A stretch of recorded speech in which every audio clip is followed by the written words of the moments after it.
What's up? Welcome to episode number 117 of the People We Love podcast. I'm Adam Choit.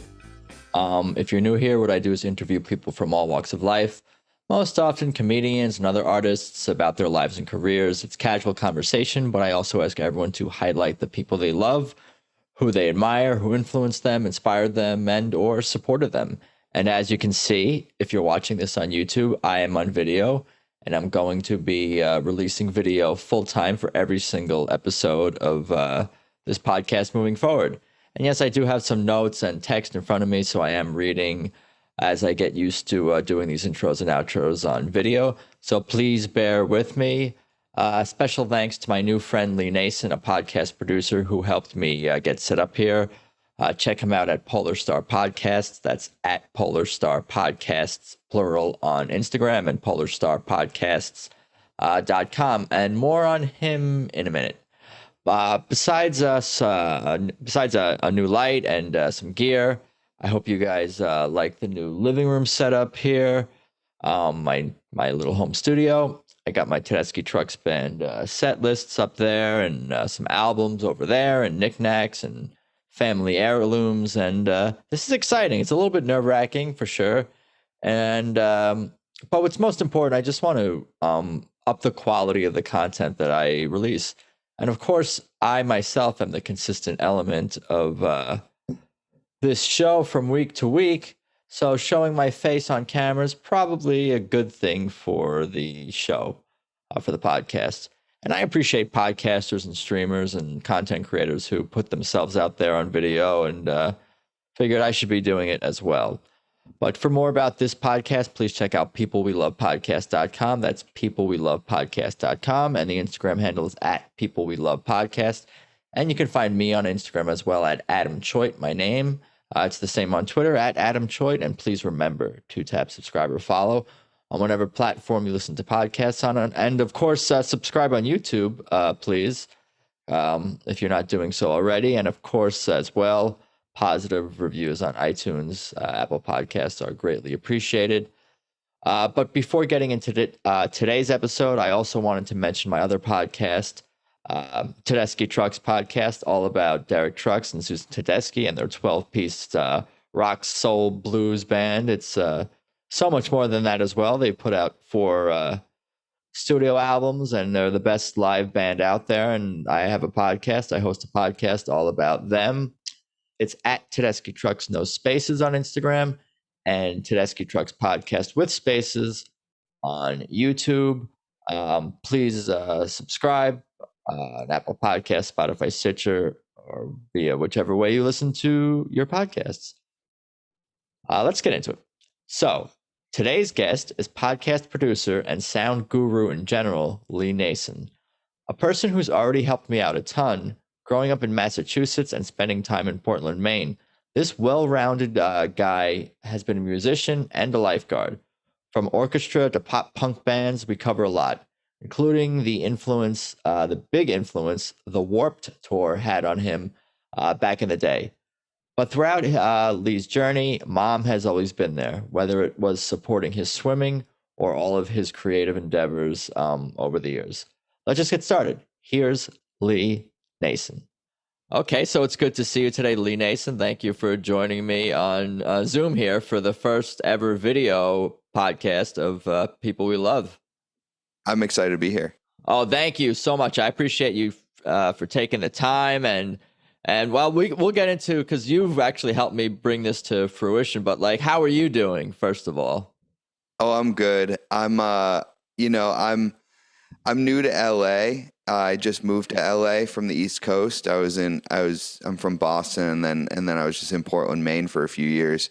And so I'm just kind of getting my bearings here in LA, which has included, kind of being a little picky about what work I take. It was a little easier to find work than I thought it might be. So I've been having to kind of turn some things down. That's great. That's a good thing, I think. Options, choices. Yeah. Well, I came out here with a bit of a background. I I kind of always knew I wanted to come here, and that this was where the work was that I wanted. And I'm a little, workaholic-y. I like to do a good job and get good work done. And so I kind of knew that this was the place to do that. But I took my time to get here. I made sure I had some good experience, and of course, now that I get here, I'm kind of trying to pivot from music into podcasts. So that's an added challenge that I've given myself. Well, you're in the right place because everyone in town has a podcast, and very few people, well, I shouldn't say very few, but many podcast hosts, including myself, don't have all the technical know-how, the ability, or the enough of the aholicy to get this thing launched on the video and do it right on their own. So you're needed, and it sounds like you're in demand, and that's cool. We can get into it. We can start from your story and your background, and tell me what you remember when you were like a baby, when you were like 1 year old or earlier. Like, Yeah, you want to go back that far? I ask everyone to go back usually that far, and then Okay. they start it from where their first memories. I kind of ask for the first memories. First, it usually sounds or images or people don't even it's not even something that they remember. They remember what a photograph of them as a baby, looking at a photograph of them as a baby, as a kid. So they think they remember something as a baby. But Sure. anyway, I'll give you the floor. Okay. Yeah, I mean, uh, as a kid, some of my first memories was probably playing with my friends, running around town, and my cousins. I lived when I was young, maybe about, you know, I mean, I have a few like bits and piece memories from before this, but I really don't have a lot of memories before like maybe 5 or 6, maybe Yeah. 5 years old. And at that point, I was in Situate, Massachusetts, and it's on the South Shore, kind of right before you get to Cape Cod. And and my cousins lived there, and my great grandmother lived there, and that's kind of why we moved there, so my mom could work, and I could spend like afternoons and after kindergarten and stuff at my grandmother's house with my great grandmother. And so those were kind of my first memories, was kind of running around that town where, back then I'm 34, so this was the early 90s, and we were allowed to be, even at that age, about 5, 6, we were allowed to be a little free range. And like and then into like 6 and 7, like I'm 7 years old, I was like going around the streets of Situate, Massachusetts, where we lived in a place called the Aves. And like I lived on 10th Ave, and my cousins lived on 5th Ave. So I kind of had free range between 10th Ave and 5th Ave. Like I was able to just kind of walk around, ride my bike around. We there was no worry about us. It was like that whole neighborhood was our backyard. And so that's definitely some of my first memories, but some of my first times getting in trouble too, like with my older cousins. Like I first had cigarettes when I was about 6 years old. Dude. Yeah. It's kind of a funny image. Of 6 or 7, this was because your cousin's influence. Yeah, because of my older cousin, and we were hanging out in their tree fort, and it was we could like hide there, and yeah, he had like a pack of cigarettes, and for like a few days, How we old like was your cousin? he's 5 years older than I am, so he was about 12. He was about, or no, 5 years older, would have been about 11. Okay, that's still, I guess that's young enough to almost excuse doing something that dumb. Because if you said he was like 16 and he gave a 6-year-old cigarettes, I'll be like, that's No, bad. But if it's an 11-year-old, it's like you're just a dumb 11-year-old We kid. were just kids, yeah. Yeah, And exactly. how we got caught was that we had a tarp that was that was the roof of we had a tarp that was the roof of the treehouse, and we were using the cigarettes to burn holes into the tarp, like the cherry of the cigarette we would use to like burn holes through the tarp. Just And for they fun. Yeah. Yeah, and the adults saw like burn holes in the tarp, and it was like, you guys, not only should you absolutely not be smoking cigarettes in this tree fort, but you're stupid enough to where you're going to burn the tree fort down. Like, you're going to burn yourselves out of this tree. And so yeah, that was like the line of like of parental intervention, was literally preventing us from burning ourselves out of a tree fort. Yeah. Oh, you're lucky. But You had good up parents. until then, Your cousin must have gotten into trouble yeah, and for that one. I got like locked in my room for like a week, and I had to like I was given this book of anti-smoking, like I remember I was given this book of anti-smoking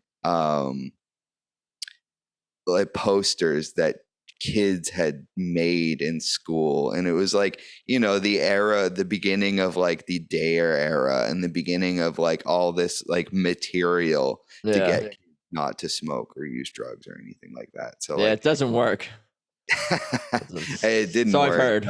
No, it did not work. And so yeah, that's definitely one of my earliest memories. It went from, and that's kind of my personality, where it goes from uh sweet to shocking to a little sad. Yeah. Well, at least you have a sense of self. Sure. Assuming it's Sure. true, the things that you're telling me. Yeah. That's a compliment. Sometimes I feel like I don't, but How many siblings and cousins did you say you had? It sounded like a whole so, bunch. no, it's not a lot actually. I have A a very few. small family.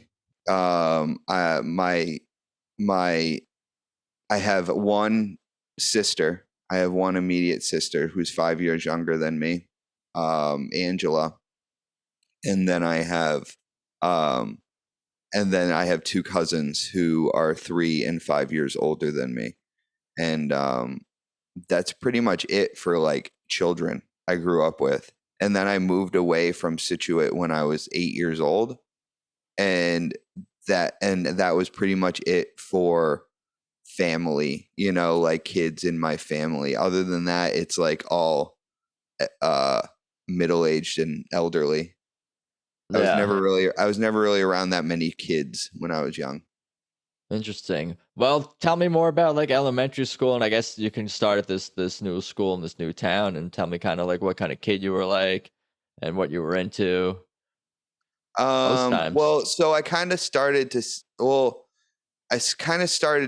into myself, because until I was about like 9 years old, 10 years old, we moved around a little bit. Like, we moved around a few places before we got to Situate, where I was from about 4, 5, 6, and 7, and then, or really, yeah, no, young, just about 5, 6, and 7. So about 3 years we spent in Situate.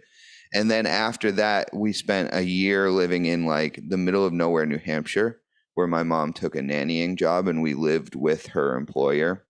And so she was kind of live in to watch his kids.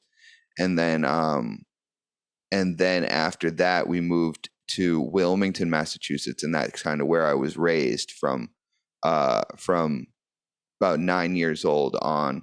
And that's where I really started to settle into myself. Before then, I really idolized my cousin, that older cousin. I really idolized him a lot. What a role model.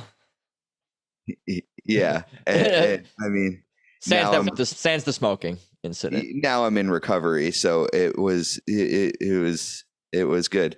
But so No, but I really idolized him, and he like played guitar and skateboarded and like did like all like the cool kid 90s cool like 90s kid shit. That's sorry. And so he so I learned how to play guitar young. I got my first guitar when I was about 8 years old. Dude, that's awesome. That's when I wish I would have started. Yeah, and so he kind of influenced me into that, and then so then by the time I get to Situate, I kind of know that I like guitar, and I know that I like skating and like that style of life, like especially back then in the 90s, it was like you were one way or another. You were either like into hip hop and stuff and like all and like that way, or you were into or you kind of got into like the more harder rock and skating and punk and that stuff, and that's the way that I went.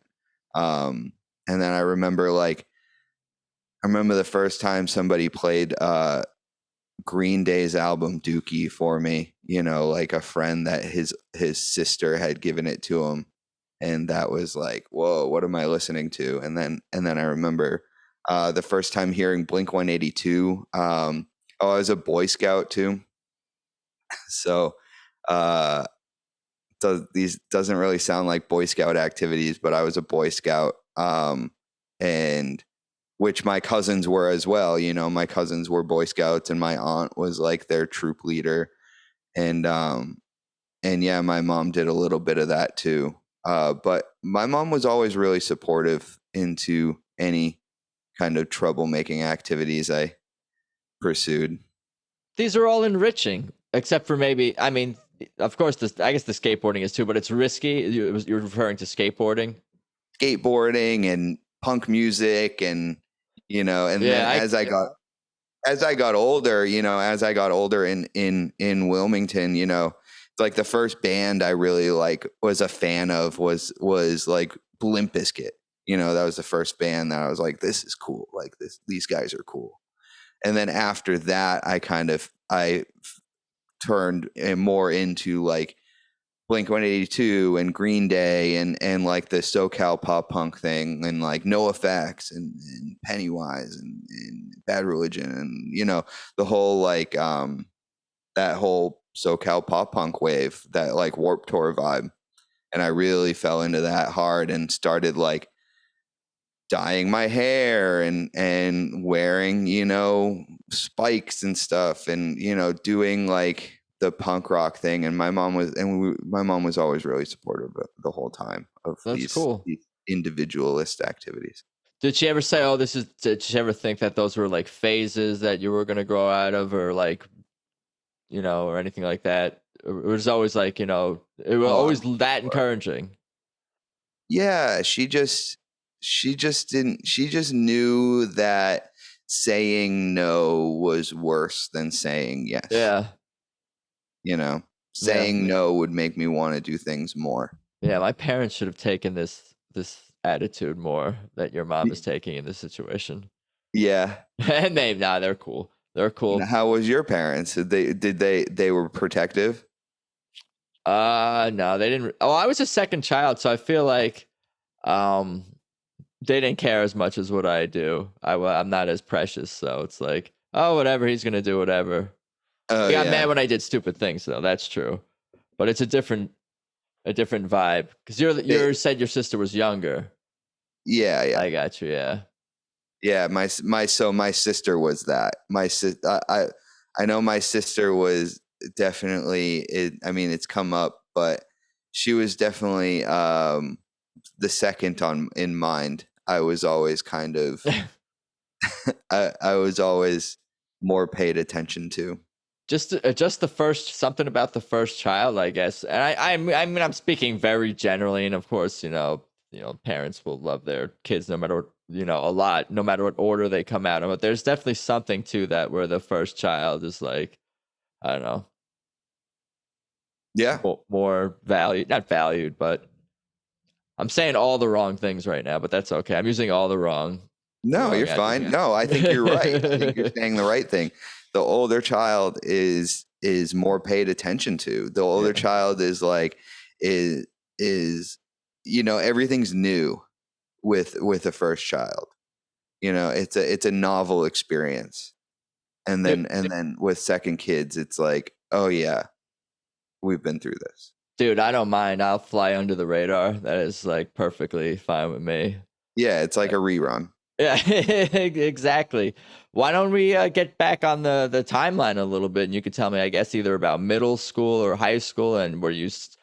This is about the time you were riding the what was the name of the tour? Oh, Warp Tour. The Warp Tour. We're You on don't the know about Warp. Warp Tour? Well, I know No, so you know more. I'm more into blues and southern rock, but I know all those. okay. I know all those and rock and classic rock, but I know all I those don't know. bands That's and a cool. lot of That's their what I'm songs into now. and Dookie and Sublime and all that It stuff. was just so exciting, right? It was just it was like happening then, and it was exciting, and so yeah, so Warp Tour was like the circus, that they brought to town. It was like it was the punk answer to Lollapalooza, Yeah. and yeah, I started the first one I went to was with actually, so I made one of my oldest friends when I was back in Situate, and our parents stayed friends, my friend Lauren, and our parents stayed friends. And, and so we were able to kind of stay connected after moving to a couple different towns. And we went to my first Warp Tour together. I think she had gone for the first time the year before, and the first time I went was at Suffolk Downs in Boston, and it's like, and so they set up multiple stages in like in like the center of a racetrack, the green center of a racetrack, and excuse me for just one moment. I'm Oh, you're sorry. good. My cat, I just had to feed my cat. He hasn't been feeling well. Oh, I'm sorry to And hear that. he just like went over and started looking for his food, and I got a second cat. It's like a whole thing with these cats. But so Warp Tour, um they set up like multiple stages in the center of this racetrack, and so it's like this green lawn in the center of the racetrack, and it was the best venue that I had gone to the show for sure. Was the first one, and it was just mind blowing. It was the first time that I had like gone to a concert it was the first time I had gone to a concert on my own. Like my parents had brought us to a couple concerts, like free stuff at like, parks, and like the Hat Shell, they would do like Earth Fest, and like a radio and there was, good music there, but this was like exciting, and it was people that like I thought were cool, and and so yeah, that was a very impressionable moment where I was like, wow. Then it really kind of blew my mind, and after that I really made an effort, like I want to be a part of this community. I want to, and so I started. I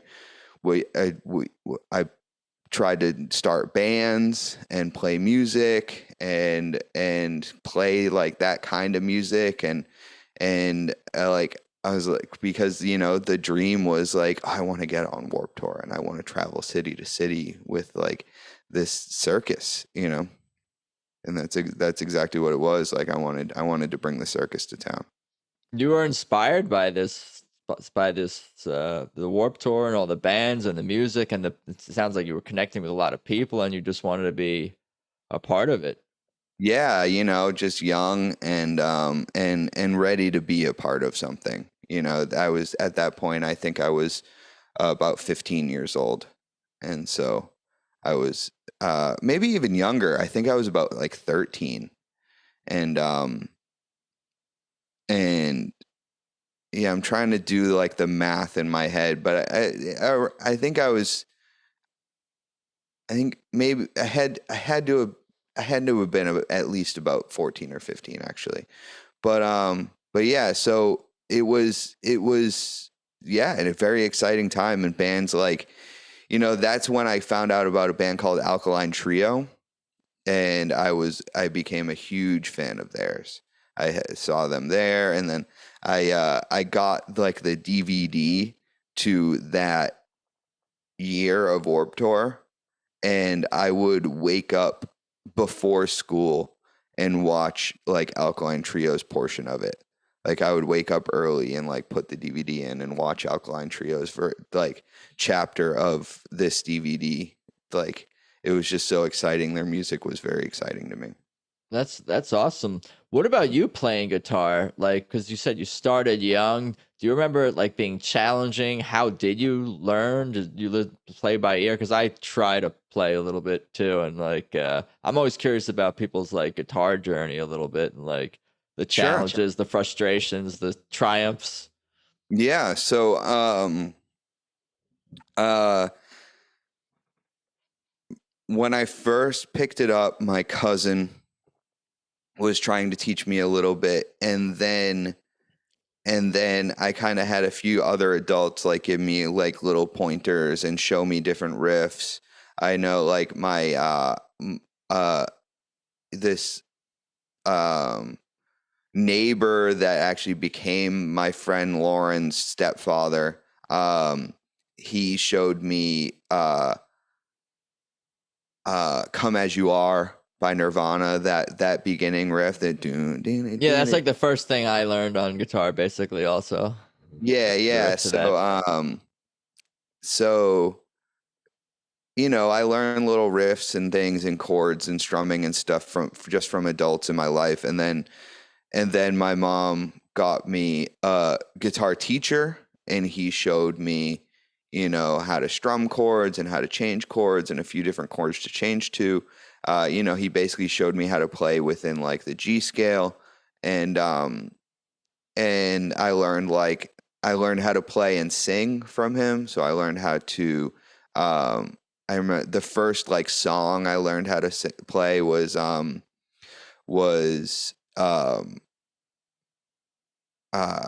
"Stand by Me." Yeah. Yeah, and so that was the first like full song that I could like play and sing, and like felt like good about playing, and then these punk years came, and what happened was before that, I I tried to get into this school program in Wilmington. They had this program called Strings Attached, and being a young kid, I didn't really understand that was like orchestral strings. So I just brought I just found out that you could like sign up this one day, and I brought my guitar to school, and I was like, I'm here to play strings. And I was like, guitar's got strings on it, right? Like let's play. And the teacher was very nice. He's like, great thought. It's not guitar though. We don't do guitar. We do um, violin, violoncello, bass. So if you want to play bass, like you should come back. And that night, my mom rented me a bass, and I joined that program, and I started learning how to play bass in there and read music and play Wow. as a part of an orchestra. And Wow. and That's so cool. within that program, that was in 7th grade. And so then within that program, when I got to high school, um, it we switched from electric bass, like we would play electric bass through little practice amps with all the violins and stuff. And then in high school, we switched to upright bass. So I would play upright bass with a bow, and read music and play classical music in school, and play punk rock with my friends out of my huge like stack amp in my garage when I got home. So you were playing bass in both Yeah, I groups started at playing you playing bass. Yep. well, so you weren't really playing guitar or just not as much or very at this Yeah, yeah. I started to really focus on the bass. Dude, that's cool. That's I mean, what did the orchestra people think of your You're a punk band, and what did the punk band people think of your orchestra to work? Did they ever go to the other shows and things like that and performances? No, not really. It Dude, people was got to always expand their horizons. it was always pretty separate. I mean, I met a girl in the strings program, and we dated. Like, we were together, as together as you can be as Right. children, Well, that's still cool.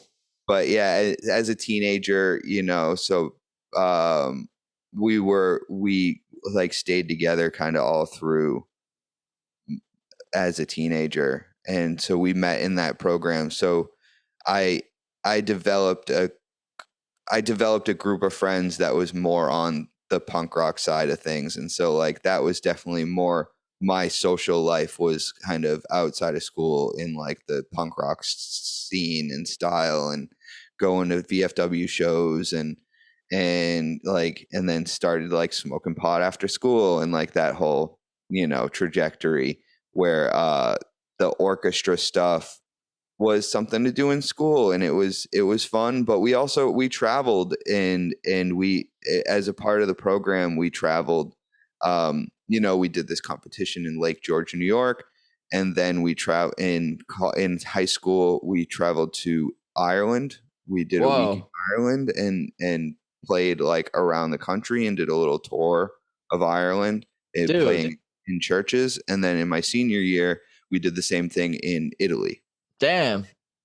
Yeah. That's awesome. You guys must have been pretty damn good to make it worthwhile to be shipped over there overseas. There's a ocean between whole ocean between I mean, Massachusetts and we had to pay for the trip. It right, was organized through the program, which is and through the basically, school, yeah. yeah, and basically um we brought our audience with us. All the parents traveled with us. It was like a bus of there was 90 of us, so it was a Whoa, bus of like 90 kids, and then a bus of parents. 180ish or so. More parents than kids, probably. Yeah. More Yeah. adults than kids. Yeah. And so we would like kind of travel with our audience and go to a church and set up in the church, and the parents would go and like do touristy stuff, and we'd set up and rehearse, and then like go do our own touristy stuff, and then we come and play, and then like go and have dinner, and then go back to the hotel. You're But yeah, it was definitely a great experience, to be able to travel like that so young. does being overseas and that maybe I don't know if it has to do with an age, but did it change you? Did it give you any new perspective on anything? It was just a good experience, and it's a general question, so it's hard to pinpoint anything No, specific. But yeah, I'd say so. It uh it it was interesting because I had the girlfriend in the program, so I got to travel like with my girlfriend, and like with some friends in the program, and so in that program, and so it was definitely, that made it a lot of fun because I was able to not want to be anywhere else. I that's was great. able to be very present on those trips, and be completely happy with where I was and what I was doing, and very engaged and focused. And so I think that more than anything um really kind of set me up for like, oh yeah, no, this is more the way to be. Being focused and being present is the more constructive um, way to be just in life, and I've been kind of chasing that presence ever since. That sounds kind of like obvious, but it's like I not feel a everyone lot is of aware of that, and have that uh thought or notion come to you when you're that young, a teenager. Like that's pretty impressive. You seem like you were a pretty mature kid, despite some of the hijinks and whatnot that you got into. Like it seems like you Oh, the hijinks were just starting. hijinks were just starting. I see, but in general, you seem like you were fairly mature kid like that and doing adult things and like really, I mean, you're a teenager capable of doing adult things, but you actually are doing like serious Yeah, adult and then things. as a teenager, my job was a lifeguard. So I was literally like, as a teenager, I'm literally in responsible for people's lives. So yeah, I did mature pretty quickly. How many lives have you saved as a lifeguard? Well, the name of the game is prevention. Oh, I want stats. I want to be like, it's 10 CPRs last week. It's not like television. It's not really how it works and things don't. Not at all. It's not Baywatch. Not at the YMCA. I see. No, I mean, I had to jump in and scoop a few kids out. More, and I had to jump in and help this one lady who got a little panicked. But over 5 years that I was a lifeguard, I really only had to intervene with people less than a handful of times, 2, 3 times. Otherwise, like I taught swim lessons as well, and so I would teach kids.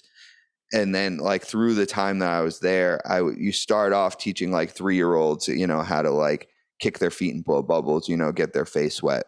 And then, since I did it for so long, I taught kids from 3 until about 15.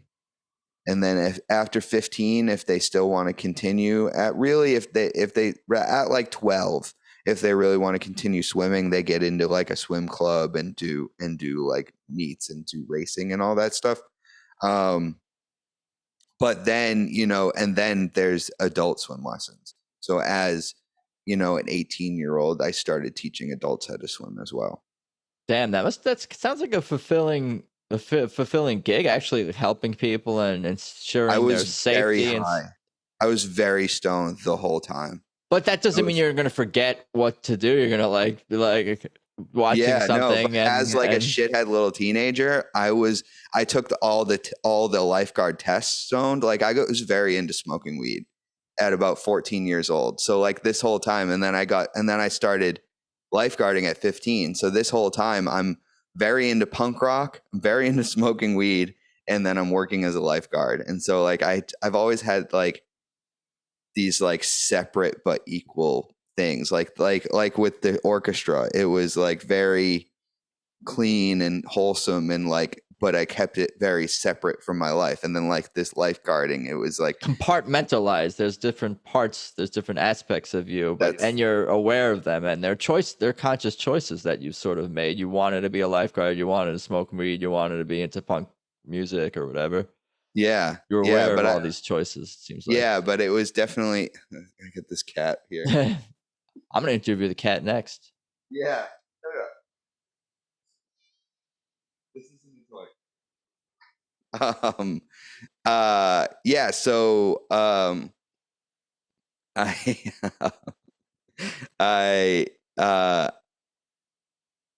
yeah, I definitely compartmentalized. My whole life until recently has been fairly compartmentalized. I feel like that was the move here, was to decompartmentalize my life, was to just kind of break all those borders open. How did you become a good swimmer? Did you swim in like the Cape Cod, from Cape Cod to Connecticut or something? So here's the cat. I see. Black. What's the cat's? Yeah, we got to describe it for people listening on audio. Yeah. So she's a little black cat. Her. It's funny. I got her. She's a little black cat. She's actually okay with being held for the moment. Maybe not. As she leaps out of your hands. And she has this little like blonde patch on her face. Yeah, it looks like a Band-Aid. You got to take that Band-Aid off your cat. Yeah, no, it's actually got stripes in it. Actually, she's like a total black cat with like this like blonde tabby patch on her face. I like it. Yeah, I think it's a unique. I mean, I could be wrong, but it seems like a fairly unique look for. Yeah, I didn't lock her in the room. I didn't lock her in my room, so she's probably going to play with this curtain for the rest of the time. So she's very interested in this curtain right now. But So, and then I have another cat. The reason why I even got this little one is because I have a 13-year-old big tabby who I work long hours, and he was here just kind of alone all the time, and so I could try to get him a friend, and That's very sweet, man. yeah, they tolerate each other, I guess. But And keeps the other one young. it Gets him. has, it has Yeah. been. So yeah, compartmentalizing. But yeah, so as a lifeguard, yeah, I've always Yeah. How do I you kind swim of so grew. good? Oh, how do I swim so good? Yeah, man.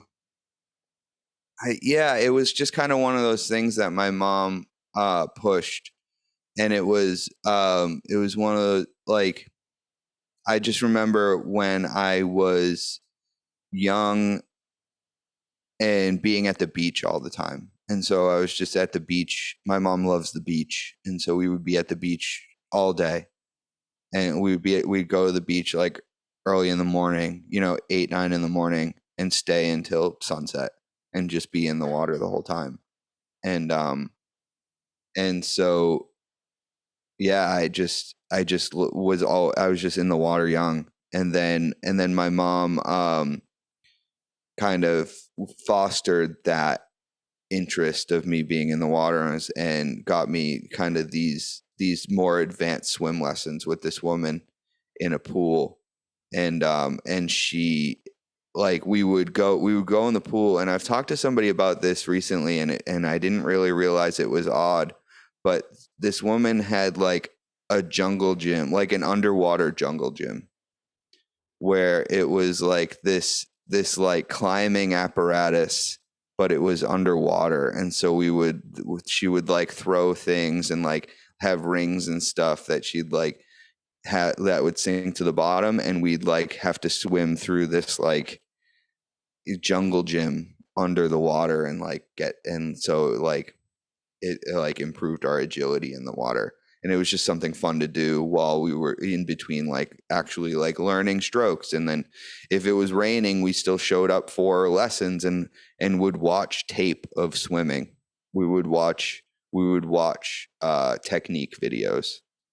Dude, that's cool. That's like advanced, serious stuff. You're like Tom Brady studying film and all this to become a great swimmer. You must have loved swimming too. Like to dive to. I'm about to have a pun here. To dive that deep into swimming, so to speak. Yeah, I've always been very engaged with what I'm doing. And I I liked it. I was good at it. I've always kind of found myself doing things that I'm good at, and just accepting, like, okay, I'll do this. It's like with audio and concerts now. Like, I'm good at it. I'm good at running concerts. And so it's like, but now it's like, I'm not super passionate about it anymore. So that's why I'm like, came to LA to pivot and try to work with podcasts. And so it's like, I get really, really good at things. It's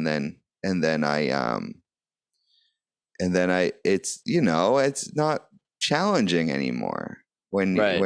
It's like, I want to find the next challenge. And I felt like with lifeguarding, it was, I never did like like swim club or anything. I never like, I was kind of on that track with those lessons. I could have gone toward that track, but I don't have like the body for it. I'm aggressively stout, like, body figure. I'm like short and wide and stocky. Make a And movie so about that. The David Goliath swimming story where a short, stocky guy yeah. pulls up an upset.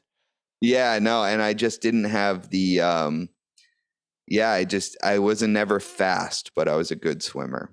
And so I was yeah, so it lent toward lifeguarding. Really, it went toward lifeguarding a lot, where I could I was a very powerful swimmer, and so I could pass those type of tests and stuff like that. Cool.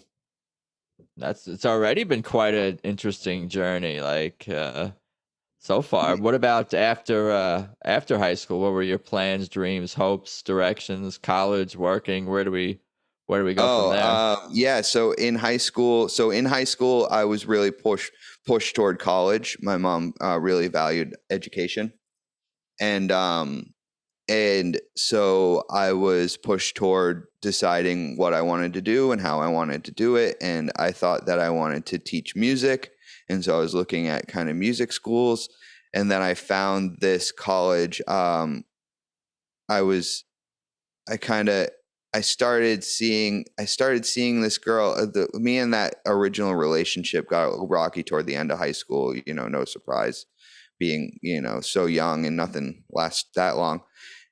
And so we I started seeing this other person, and she was a year older than I was, and so she was in college when I was a senior, and she was going to Suffolk in Boston, and I went to visit her, and I decided to go and take a look at this school called the New England Institute of Art, and because they had a recording program there, and I had heard about it on TV, like daytime, like Maury. And there was these commercials, these regional commercials for the New England Institute of Art. And it was like, do you want to be the ears behind the next big session? And I was like, yeah, I kind of do. and, so, like, and so I went and checked out the school, and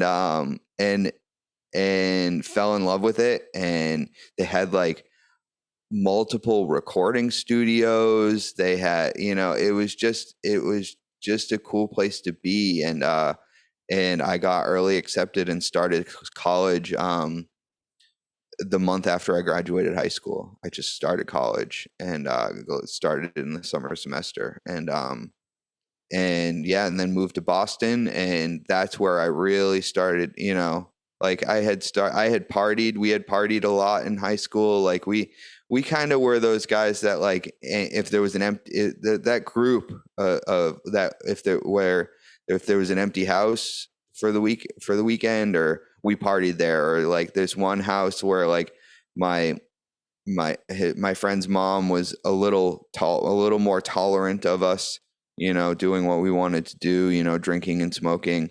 And so we would party there, and there would be parties of like anywhere from 10 to 150 people, at these Damn, parties. damn. And so I really kind of liked to party. And then in Boston, I really, became a professional, and quite literally became a professional partier, because then I got out and started, working in live events and working in concerts, which is basically you're a professional at throwing parties when you Event work planner, concerts. event production. Yeah. Yeah, yeah. And so quite literally in college, I went because I wanted to make records, but I started the first my very first class I remember, and this was in 2007. In my very first class, I remember talking about how the MP3 would affect the record industry, and then I graduated to a decimated record industry. And so I You're proud of got in. yourself for being you're right. You're more happy you're right, or you would rather have been wrong.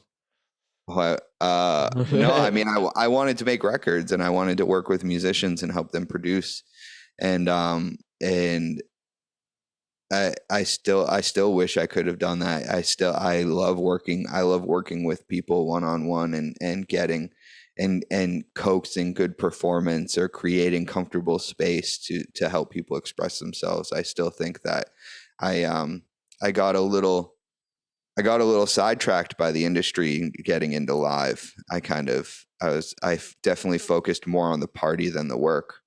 And I mean, as a result, I became very good at the work, but the party is what kept me going. And then in college is where I found the Grateful Dead, and started attending festivals. And that's where I really, and started, that's where kind of everything stepped up. Started, with started taking like LSD and different party drugs, and then seeing kind of bigger music in a environment that is tailored for bigger music and bigger sound and bigger audiences. um and I really fell in love with that atmosphere. Quite a journey. Quite a journey. So this is you're still in Boston all this time Yeah, yeah. throughout your So I moved into Boston, and in Boston, it kind of, before I really discovered the Grateful Dead, I was in a band. Like, made a few good friends, and we'd started a band, and we started playing around town a little bit. But really, we started the band so that, because we were having these parties, and all of our friends were just playing bands for each other at these parties. And so we just wanted to start a band to play for our friends. And that's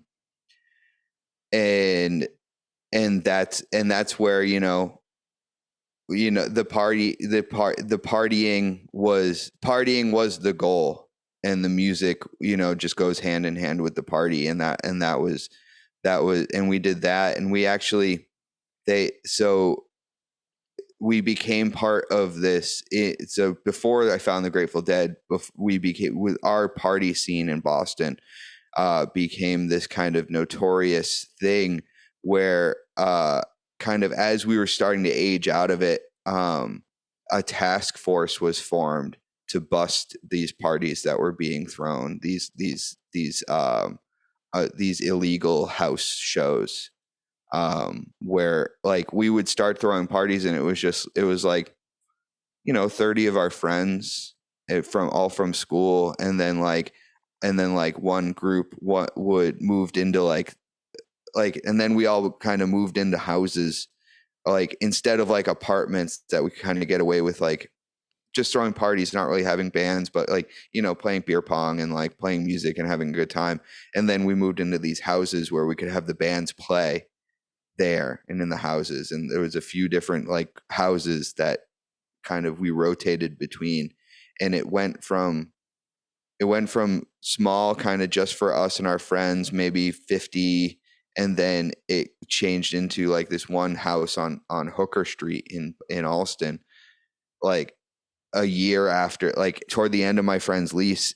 There was 350 people there, with like spilling into the street, and like cops coming.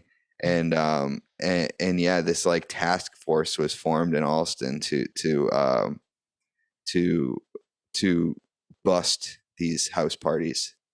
That stinks, but it's awesome that it had to come to that because your party and your music scene, it grew so much that it required a whole task force.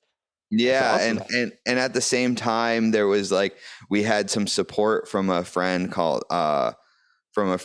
Dexter, and he started this thing called F Nice Records, and and he had like a warehouse space where we were able to throw shows there, and it really grew out of there, where, while we were kind of in apartments and had nowhere to play, he kind of developed this place for us to play. And in this warehouse space on Rug Road. And he and it kind of grew from there. And then we were like, okay, well, we can't do it here all the time, because now the cops are starting to come here. So now we can do it at this house, and then we can do it at this house, and we can do it at this house. And it was a bit of a strategy to like evade being shut down. Sure. Yeah. Adjust on the fly. Yeah. Yeah. And then, the house parties became too big to handle, so we couldn't really do it anymore. And so we kind of tried to move things into the venues, but that gets a little uncomfortable. People don't really want to, you know, people don't really want to, you can't cut as loose in a bar as you Right. would at a house party. It's a Like, you different can't. vibe. Yeah, yeah. And so it just didn't translate. And so I kind of ended up with a new group of friends, where and got into, the jam stuff, where now these festivals and these bigger shows and this type of music and this type of audience was a little more used to touting the line and cutting all the way loose in these atmospheres where it wasn't really conducive for it. So like you could go to a venue and have that party atmosphere with jam music. I follow. Yeah, and so that's really what attracted me to it at first, and then I started working with that style of music and throwing the shows, and then I really fell in love with the music once I started working with it. Did you start playing more of that Grateful Dead, I stopped playing jamming music? music and I started engineering more. Um, in college, a few friends of mine, in college, they weren't friends. In college, what happened was I found out these kids that I was in a class with, these guys that I was in a class with, was throwing a festival, and I wanted to work. I wanted to learn how to throw concerts, and so I was like, "Hey guys, I hear you're doing this thing." And I had no idea what festivals were really. Like I knew that Warp Tour was like, bring that type of thing, but I didn't know what a festival was. And so I was like, I hear you have this show. Can I, if you need a hand, can I be a part of it in any way? And they're like, yeah, totally. You come on. And some people are like from that, people who are into the Grateful Dead and into jam scenes, like they're very aware of what festivals are and camping festivals like on the East Coast, it was like Gathering of the Vibes and Mhm. Mountain Jam and there were these like weekend long camping festivals and Bisco uh and so they wanted to do a smaller level of that and little did I know kind of at that time. So now we're talking about 2010 and um and at that time this was kind of happening across the country, was this small local festival where you attract about 1,000 people and you camp out in in whatever space you can find for a weekend, and you have these bands that are inspired by the Grateful Dead and Fish, and funk and jam and electronic at night, electronic kind of after the jams happen. You go into the silent disco with electronic and DJs. They kind of play you through, they play you out of your trip. And and it was there that I learned like, oh, you can curate this experience. And I really fell in love with it. And yeah, I really kind of started to pursue it, and I hooked up with a band that I met there, and a band called Color Channel that I met at that festival, and since that's where I started to really kind of do sound professionally and mix bands, and then I hooked up with this band Color Channel that I met there, and and we and I did their sound specifically, and then they would play these festivals, and I'd be able to go and like hang out at this festival and party all weekend and just work their set, and that was Fun. incredible. Yeah, and yeah, and that was another kind of transformative experience. And then that work, they had a manager that then went on to production manage a few different festivals that he brought me along to work at. Cool. So you were kind of finding your way through all these different scenes and different kinds of music being exposed to, but also at the same time finding professionally, it seems like you always found a place professionally to fit in, whether it's playing music in bands or engineering, recording, mixing. It always seems like on that side. That's what you studied. So Yeah, I've been drawn toward facilitating. I've been drawn toward having something to do. I like to party and I like to hang out and I like to keep the good times rolling. But for me, that involves a certain level of having a task while I'm there and having something to do. I follow. Yeah, just having the focus keeps me focused. And because I'm super people pleasy, I love to make people happy. Like making people happy is like I that's why I do everything I do is because I'm able to help people. And so I've just found different ways to help people in ways that makes me feel good too. That's great. And it seems like you've always been that way, kind of going back to your lifeguarding even. Like that makes me think of the same thing, finding yourself in these positions where you're able to do something and provide tangible service to other people who need and or appreciate it. Yeah, yeah, 100%.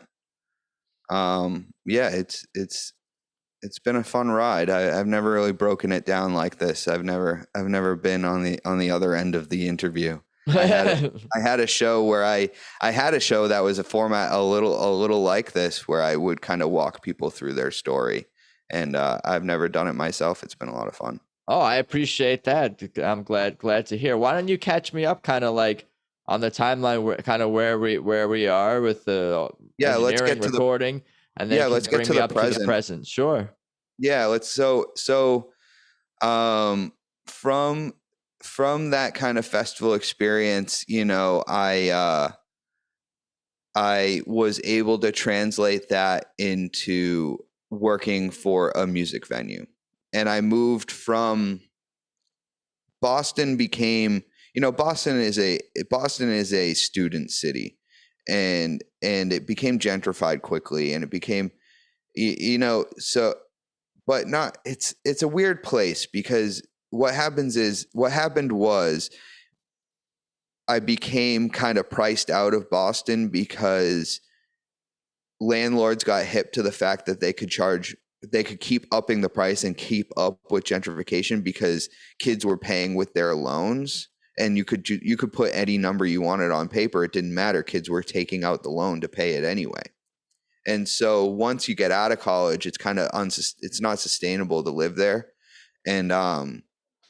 And so I ended up moving from Boston to Portland, Maine, and because I had a few friends, I had a number of friends going there to start growing weed, and because it was starting to look like legal, and Maine was the first decrim state in the country actually, and so the weed culture in Maine was always very strong, and so I kind of followed them. They went for that opportunity, and I went to a show in Portland.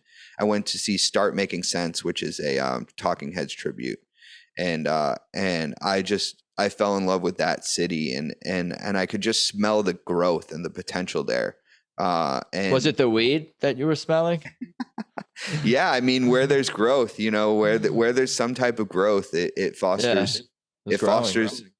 all the other growth that's available. And so I kind of followed that up there, and I was at this kind of weird part in my career where I wasn't able to kind of break into venues. I was doing bands, and I was doing festivals, and and but my main job was in corporate audiovisual, and I was having trouble kind of breaking into the professional side of concerts.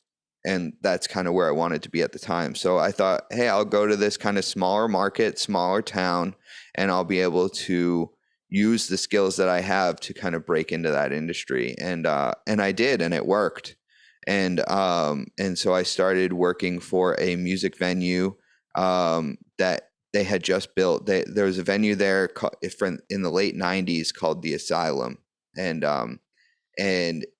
the owners that built that, then now when I was there in about 2015, no, 2017. So I got there and I did corporate AV for a little while, and then in 2017 I heard that this new venue was about to open, and I pursued it, and I found a way in, and it became a venue called Aura, and it's, oh, it's 1,000 capacity. venue booked by Live Nation, booked by a local Live Nation subsidiary. So I was able to start working, in very high level professional side of concerts, and I got to work. We averaged about 120 shows a year. So so 4 years. It was 4 years there, and the last year was pandemic. So 3 years solid. I worked close to 400 shows, and Damn, man. yeah, and I got in as the monitor engineer and kind of stage manager. I've always been kind of a leader and able to see how things should go. And the festival experience really gave me that. The festival experience was like I started getting my own stage at festivals. And so I was able to see how a stage was run and learn how to run a stage. And so I was able to take that experience into this venue. And and this a good who became a good friend, he kind of had the connection and helped me get in, and we worked together there and did some really good work together, my friend Nick. And he's actually the first guest on the show I ended up doing, so you can go check that out, the Polar Star podcast, and he was my first guest and we talk about it there. But so I get in, I'm able to use the experience that I had and work my way from monitor engineer to stage manager and then up to production manager. And so I was able to become production manager at that venue. And yeah, I loved it. And I really, I was comfortable and doing the job and doing it well. And but kind of while I was there, the drug use kind of caught up with me. And so I kind of in the last year, I've gotten sober, and I've gone with that thing. So that was kind of a really transitional point where it upped my level, but it added this pressure that kind of tipped the point socially in my personal life, tipped that point to where now I'm transitioning here. And so I don't know. I feel like I jumped around. I'm getting tired. It's all good. It's Yeah, I all mean, good. we've been talking for over an hour now. So yeah, so I started working at that venue, and it was really life changing, and I loved the work, and I loved working with that level of musician, and I loved throwing shows and taking care of the bands, but also taking care of the audience and really using all the skills I had developed over everything we've been talking about. All the skills I developed from learning music as a kid to lifeguarding and teaching swim lessons to partying to throwing shows. Like, I was able to take all my whole life experience and put it into this music venue. That's cool. Your life may not have been as compartmentalized as you thought, or at least in the sense you're able to pull from these Yeah, all I these hit this different experiences. culmination moment that was really incredible. Dude, that's awesome because not everyone gets that experience, but you've worked and you've worked hard over the years. Why don't you tell me the journey to LA and what you're working on these days and Polar Star Podcast, and I'll let you Yes. get out of here and we'll both make some lunch and relax. Yeah, no, thank you. And so so what happened was well, so when I stopped playing music, there was definitely a hole in my self-expression. And in Boston, in my last year in Boston, I took up stand-up comedy. And I started going to open mics, and I kind of knew a few people there, and so I ended up in open mics and stand up comedy, and then in Portland, Maine, I pursued it a little bit more, but there wasn't and there's people there doing it really well, but it wasn't really. You have to really want it. You have to Right, really get yeah. after it to get really good at it in that type of environment. And I had this professional side, which was high pressure and highly motivating. And so I was only able to put 50% in. And so what happened was right before the pandemic, I came on a vacation to LA, and I did a few open mics in town. And it was then that I decided, like, oh, I really want to pursue this, and I really want to see where this can take me. And so I went home, and actually it was this moment. I got up on the show at the lab at the Improv, and I got on stage, and I bombed, but I was able to get up, and I was able to kind of hold space and deliver the material I had been working on all week. And I was like, oh, this could be a reality. I could do this, but literally, kind of drinking and drug use was standing in the way, and I saw it so clearly in that moment. And so after that trip, I came home and I started working on getting sober, and my plan was to have a year sober and then come to LA, because I didn't want to just kind of get rolled by Hollywood, you know. Right, right. And so that was the plan. And then the pandemic hit immediately as I took that plan. And so sobriety had some fits and starts, but is sticking now. And as my voice shakes, but it's sticking now. One And day I at a feel time. really good. I feel really good and solid. And this.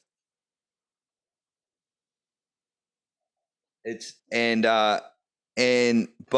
also during the pandemic, and so I had time down from music. I had time down from concerts to really think about what I want and what I want to do, and and how I want to move forward. And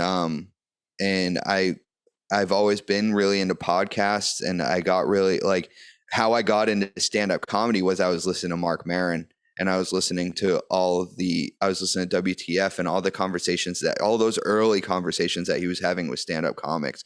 And I related to that so intensely.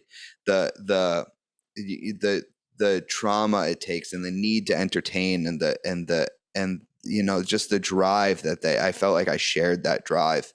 And so that's what got me on stage. And then in the pandemic, I kind of discovered Your Mom's House podcast with Tom Segura. And I guess I'm always a little late to the party when it comes to kind of pop culture stuff.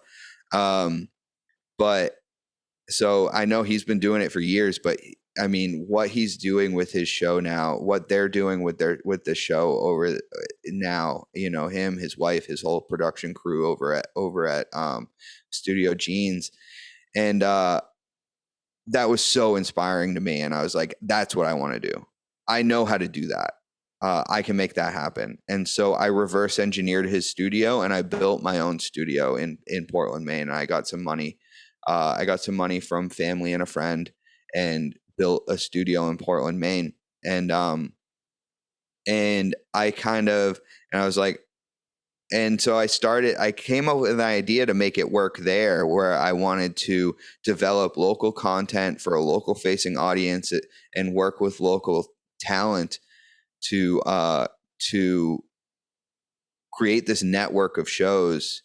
Obviously that was a high aspiration. And so I think that my dream to end up in LA kind of overtook, and was the more powerful motivator, because once I kind of saw that, like, oh, I'm trying to develop demand here, and I'm trying to create my own demand here, where in LA specifically, there is this huge pool of people who need somebody with my drive and skills. And so I kind of packed up my whole studio, and I came here where I could be a little more valuable to people who are looking and more motivated, and want the same thing and have similar vision. Well, here we are, my friend. Yeah. That's I'm one of those people you're describing, and you've been able to help me get started with this and upgrading the gear and teaching me a lot of know-how that's still in the works. But it's been fun. It's been fun getting to know you a little bit better on this episode and working together for the last few weeks and beyond. I've Um, appreciated it. I've loved working with you. I see the excitement that we're creating in upgrading your system and upgrading your show to video, and I'm really happy to be able to facilitate that for Oh, you. I appreciate that. It's been a long time coming, my friend. I'll tell you that much. But baby steps. You talk about going from different phases of your life and trusting your instincts and putting past skills to work. That's kind of like what I'm trying to do is just get to the next level and keep challenging myself, even if it's within an existing creation like a podcast that's only audio, just taking it to the next Yeah. level again, so to speak, with video, I mean, adding a none of us video are element. reinventing the wheel, right? None of us are doing anything that's all that groundbreaking. But we all we can do is bring ourselves to it, and I think that you're doing that in a very valid way. Oh, I appreciate that. Yeah, it's like I've been talking about how much I appreciate other content creators who share video with their audio podcasts and if I appreciate seeing the interactions and the facial expressions and the gestures and connecting with them on a human level, like I'm sure people will appreciate me offering the same I kind think of things. so. I think so. And just from sitting in this seat here, I mean, you brought it out of me. So I appreciate it, and I hope the audience appreciates it Oh, as well. sounds good. Anything else we need to cover or you want to Um, mention? Other than that, I'll let you plug away, of course, but I'll no, give you I'll the just floor for plug. anything I'll else we just plug forgot. away. Yeah. Cool. I I I kind of had a proof of concept show to learn how to produce shows, to learn how to produce podcasts, and I called it. It was a show really similar to this, but with people in Maine, and I called it the Polar Star Podcast.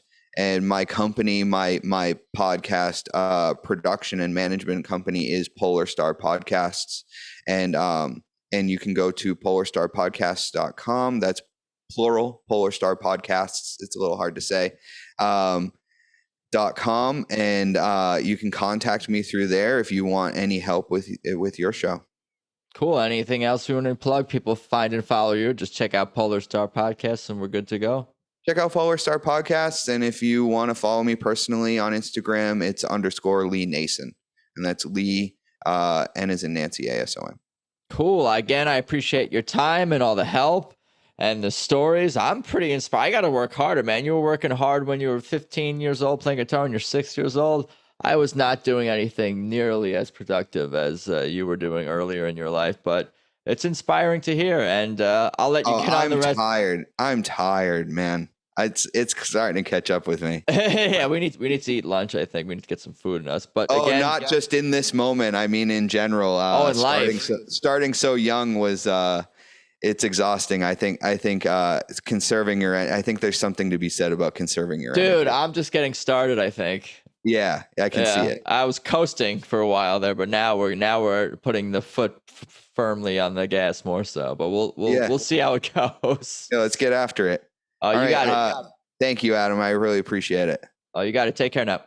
So there you go. My conversation with Lee Nason. That was fun. I again really appreciate his time and his stories, and of course for all the help he's given me with my podcasts. But anyway, for everything about this show, of course, head to peoplewelovepodcast.com. That's at People We Love Podcast on Instagram. I am at Adam Choit on Twitter and Instagram too. I also wanted to mention my other podcast one more time, Tedeschi Trucks Podcast, all about the band, Tedeschi Trucks Band, the 12-piece rock soul blues band. Please check that out at Tedeschi Trucks Podcast on Instagram. And please be sure to subscribe to that one as well, wherever you listen to podcasts. I think that's about all I got for today for this first video episode. Again, thank you so much for listening, for watching, perhaps too. Thanks as always. And let's talk soon. Peace.